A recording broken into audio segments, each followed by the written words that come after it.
You're such an asshole. AssholeConsulting.com. For your information, I am leaving for my big Western motorcycle ride tomorrow, and I got to do the first leg, and that is get across the Plains States, which are boring as fuck. So I will not be on the interwebs and not be doing any asshole consulting until maybe potentially later on that evening. But I think what I'm going to do is I'll just pull into Sturgis, get a cigar, and sit and relax. Anyway, young man writes, the last recession ended a full 8 years ago. Please go over the information below for myself and also as a public service announcement. Question 1, please discuss this book's excerpt from the book, Getting Hired Fast, Tap the Hidden Job Market in 15 Days, Shazam!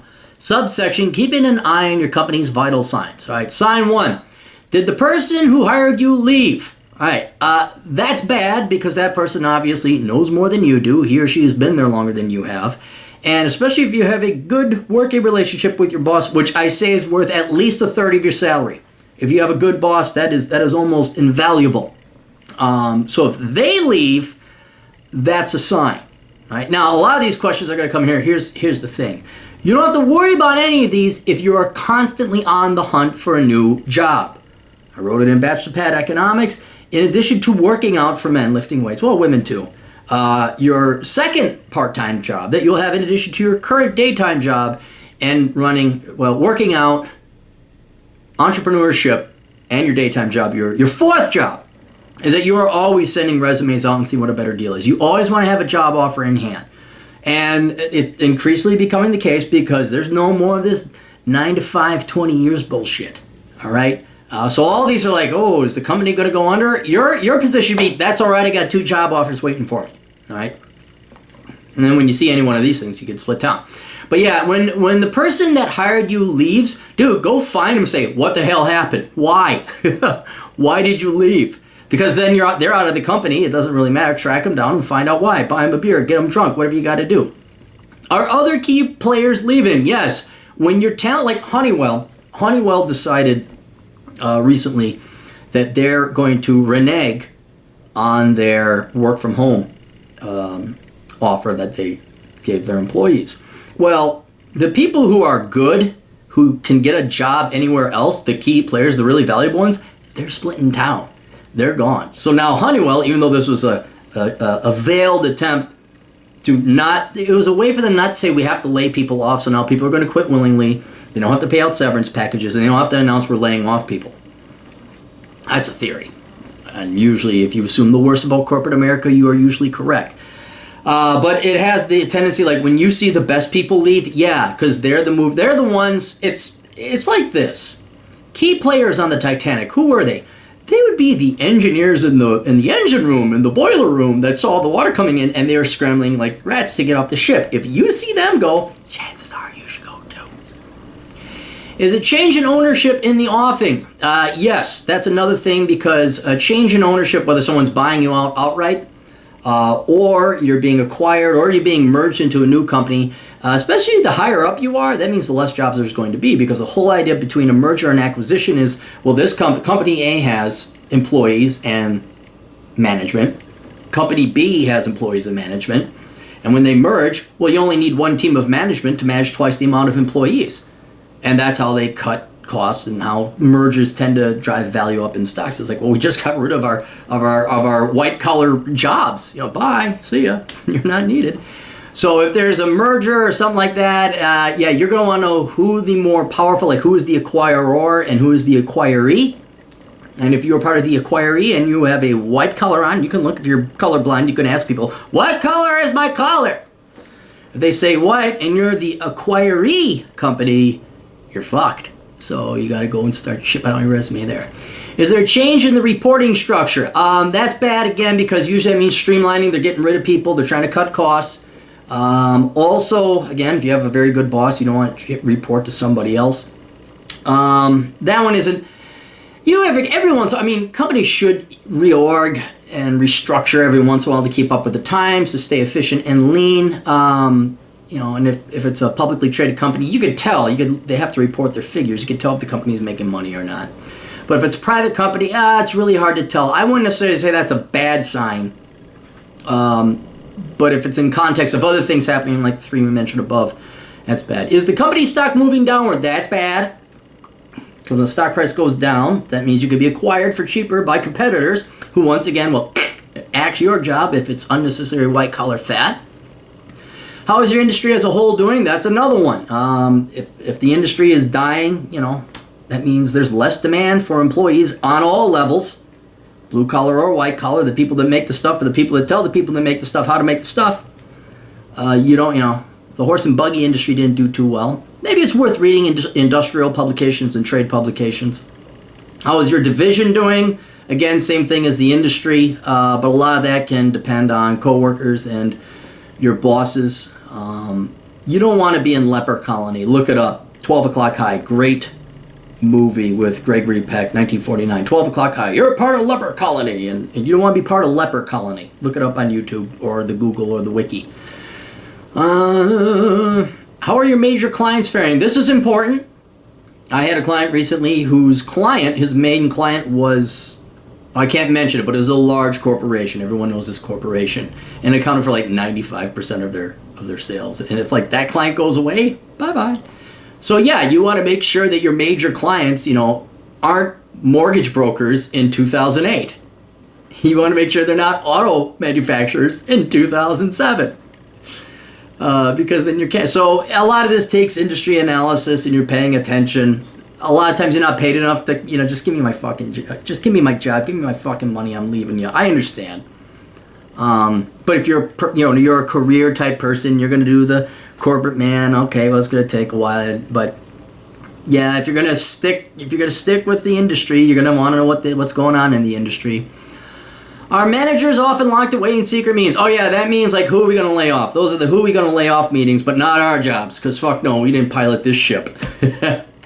Either they're laying people off, or there's a reorg, or they're going to move the company to fucking Iowa. And you either come with us. What was it? That was not Yahoo. Who really screwed their employees over? Boston Scientific? No, it wasn't them. IBM. That was at IBM where they said, well, we're no longer doing the work from home thing, and you all must report to one of these 7 major metro cities. You must move there or quit. And it's like, I wonder if you guys are intending on laying off people or not. So secret meetings are always bad. We're an open, any ideas, open, and then it's like all of a sudden closed door meetings. Like, yeah, fuck you.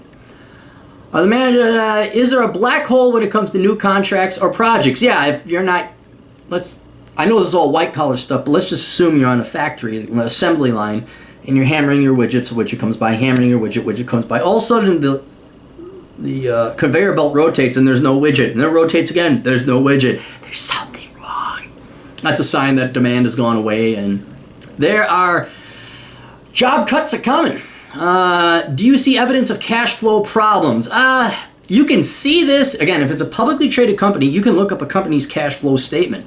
And you'll see it. CFO will be negative, or CFO will not be enough to cover CFI, cash flow from operations covering CFI. Or what's even worse is when CFI is positive, cash flow investing is positive. You say, is it positive? Good. No, not if it's CFI. Because that means they're selling their capital assets to raise money to usually pay the interest on their debts they shouldn't have borrowed in the first place. If you really want to take my class, The Analysis Evaluation of Stocks, it'll teach you all this stuff. If you really want to know, be able to look under the hood of a company and figure out what's going on. But if it's not publicly traded, you're asking for simple stuff like paper. I remember the last company I worked for, we should have upgraded our email system to have more than a 50 megabyte attachment. And instead they're like, well, here, take these files and drive them 900 miles to the next office. It's like, really? Okay, that's the sign of a cash flow problem. Where you're like, we don't have money for paper clips? Oh, we're cutting down, or in the manufacturing industry, we're going to 4-day work weeks instead of 5s. Yeah, kind of like Venezuela, we'll have electricity on every odd day. There's some problems there. But socialism is great. Are you being excluded from meetings that you used to attend? Oh yeah, you're about to get the axe there. You're definitely about to get the axe there. That's either you're incompetent or they just don't like you or something. Are your requests for help being denied? That's not necessarily a bad thing. That could be tied to the lack of cash flow or resources, but I don't think I've ever had a boss that actually helped you. I don't think they ever did. There's no train. This is a purely baby boomer phenomenon. They will request your help. They will deny your request for help. That's standard operating procedure for baby boomers. Hit the ground running. Oh, it's a steep learning curve. I don't have time to babysit you or hold your hand. And it's like, yeah, you know what? Fuck you, boomer. We're not visiting you in the nursing homes. So that is not necessarily a bad sign. That's just a sign of standard management. They're not there to help you. They're not going to... They think training is beneath them, most of them. I don't know what Gen X is like. I've not worked for a Gen X boss. I haven't worked for a millennial boss. And I'll fucking put a bullet in my head before I do work for a millennial boss. Unless, like, super intelligent and really cool. But, yeah, your request for help being denied, they don't have time to help you. You should know everything. Here's the thing. Fucking learn it yourself. I don't have time. I gotta go to a meeting that you're not allowed in. Never overestimate the intelligence, wisdom, or competency of your boss. They are not that intelligent. They are just not. Are you sensing strange vibes? Yeah, it's just regular gut feeling. That's true. You know, all of a sudden things get really quiet. Like when the crickets stop chirping and the birds stop chirping. Oh, there's a tornado on the way. It's the same thing. Things will get really quiet. Are you being asked to prepare for outsourcing? If you're being asked to train foreigners from India to do your job like they did at Disney and other companies, yeah, that's a bad sign. Would you like severance? Well, you must train your replacements. And you guys are all up to your necks in debt, and so you accept that disgusting, unacceptable situation. I don't know. I would have all of you just quit and carpet bomb the place. Not like actual carpet bomb, but I would like delete files, and I would just do whatever I can to screw shit up. But yeah, anytime you see outsourcing, that means they're just trying to... And I understand outsourcing because it's like, ideally you specialize in one thing, your company specializes in one thing, you get rid of the extra stuff. Like, you don't, ADP, they do payroll. You don't need to have your own accounting staff to do it. It's like, here, you take care of it. Or CPA, Chad Elkins, here, you take care of that. But if all of a sudden it's like, well, HR's been seeing this, haven't you guys now? Your little industry, your profession. I cannot make big enough air quotes for profession, because it's not profession. It's bullshit what you guys did. That's being outsourced. But again, not necessarily bad, but if you're in that industry, if you're in HR and you thought like, I just ask about people's favorite colors and things and stuff, and they find out that they can have a recruiter do your job for a fraction of the cost, bye-bye. So that's it. Question 2, what is your opinion about the most stable skills, trades, professions to develop or follow for the foreseeable future? All right, it's constantly evolving. This is epitomized in the IT world where, 20 years ago, yeah, it was great. You could make 6 figures if you knew how to do computer networking. Now that's a very commoditized skill. You got plug-and-play servers and routers. And it's still a skill to have, but you're not going to make much more than a plumber or an electrician, which is fine wage. You're going to make more than a liberal arts major. But one thing that I do know, especially in IT and computer world and all that, is you got to stay above on the skills. Now, what's in demand? This is why I go to my IT guy and say, okay, what are the things that are in demand? Now, this is 4 or 5 months ago, and this still may not be germane. And people down in the comments section below will tell you what's in demand. He was saying full stack developers, whatever skills go into that. Python, R, big data, database type of things, query languages, query searching languages, stuff like that.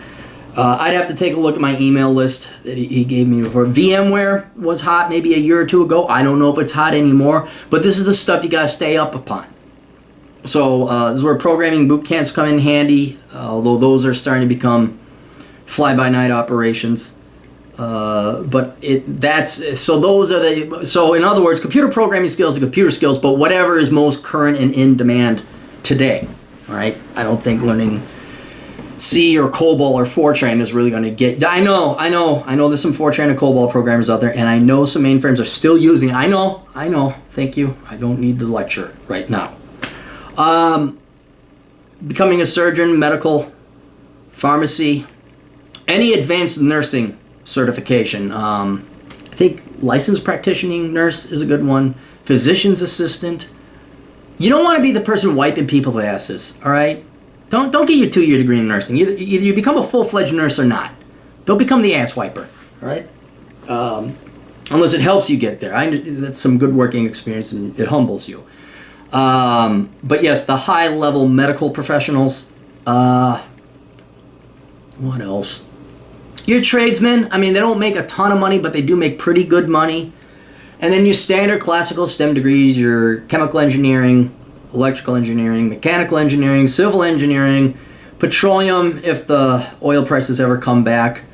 But then I would avoid, with all your might, anything that has bio in it. You don't want to have anything to do with bio. What about skills, trades? And we talked about the trades. Accounting is a good skill to have, not necessarily in terms of employability. That helps. It helps. It's not the worst thing to have. CPA obviously would help you more, but accounting is a good skill for you to have in case you ever want to start your own business or you're going to analyze an investment.